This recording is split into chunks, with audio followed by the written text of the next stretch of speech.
Welcome to Bheri news.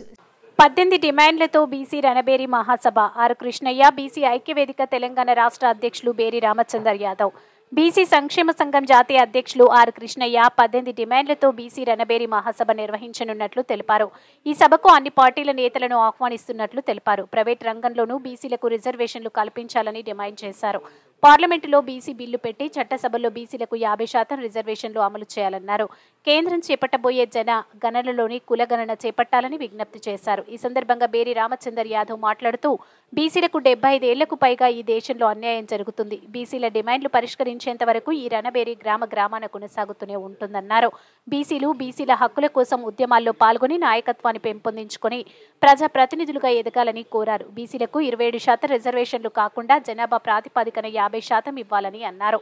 బీసీలంతా ఐక్యమై ఈ రణబేరి కార్యక్రమాన్ని విజయవంతం చేయాలని అన్నారు. జాతీయ బీసీ సంఘం విద్యా కృష్ణ, జాతీయ వర్కింగ్ ప్రెసిడెంట్ లాల్ కృష్ణ, రాష్ట్ర బీసీ నాయకులు వేణుగోపాల్, వికారాబాద్ జిల్లా బీసీ సంఘం అధ్యక్షులు యాదగిరి యాదవ్, బీసీ సంఘం నాయకులు గొర్రెల మేకల పెంపకందారుల వనపర్తి జిల్లా అధ్యక్షులు మధు యాదవ్, షేలింగంపల్లి యాదవ సంఘం ఉపాధ్యక్షులు అందెల కుమార్ యాదవ్, రమేష్ గౌడ్, కృష్ణ ముదిరాజ్, వడ్డే యాదయ్య, నాయి బ్రాహ్మణ సంఘం కిరణ్, రజక సంఘం అశోక్, మేదరి సంఘం వెంకట్, మైనార్టీ సంఘం ముస్తఫా మరియు తెలంగాణ రాష్ట్ర వ్యాప్తంగా బీసీ కుల సంఘాల రాష్ట్ర నాయకులు, జిల్లా నాయకులు, మండల నాయకులు, గ్రామ నాయకులు పెద్ద ఎత్తున పాల్గొని బీసీ సమబేరి కార్యక్రమం విజయవంతం చేసినందుకు అందరికీ ధన్యవాదాలు తెలియజేశారు.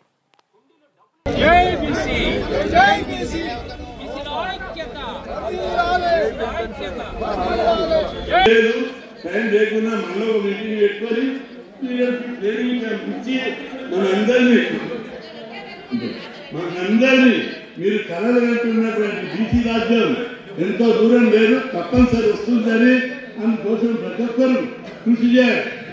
మీరు ఇంకొకటి మీ మనవి చేస్తున్నా, ఉద్యమంలో ఎవరిది కాదు, మీ అందరిది, మనందరిది. మీరు కూడా ఉద్యమంలో కూడా కొత్త పంత ఎన్నుకుంటే ఉద్యమ నాయకత్వం పెరుగుతుంది.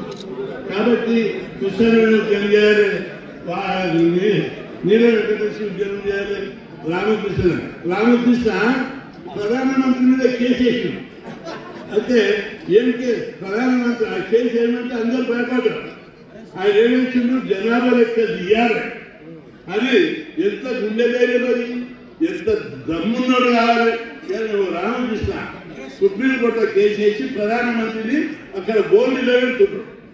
అంటే చూడు, రిటైర్డ్ ఉద్యోగి ఆయననే ప్రధానమంత్రిని సవాల్ చేస్తుంటే మీ అందరి లోపల ఆ ఖర్చు లేవా? ఉన్నాయి. మీ అందరి లోపల ఆ నాయకత్వ లక్షణాలు ఉన్నాయి. ఉద్యమాలు చేసే నాయకత్వాలు ఉన్నాయి, ప్రభుత్వాలు చాలా చేసే నాయకత్వాలు ఉన్నాయి. కాబట్టి అవకాశాలు